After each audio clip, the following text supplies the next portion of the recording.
Lahat tayo napapagod, hindi pwedeng hindi. Kahit gaano ka pa katibay, kahit gaano ka pa kasaya, kahit gaano pa karami ang pera mo, kahit ano pa yung ginagawa mo everyday, hindi maiiwasan na makaramdam tayo ng pagod. At madalas, alam nyo ba, yung pagod na yan, yun yung nagpapalungkot sa atin. Hindi madali ang buhay. Nakakapagod maging isang magulang, nakakapagod maging isang anak, nakakapagod maging isang kapatid, nakakapagod maging isang breadwinner, nakakapagod everything. Kung ano man yung status mo sa buhay o sa family mo, kung ano man yung status mo sa real life mo, nakakapagod. Hindi pwedeng hindi ka napapagod. Minsan, maiisip mo na lang sumuko sa mga bagay na meron ka.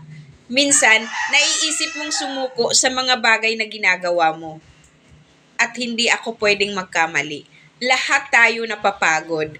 Pero I want to encourage you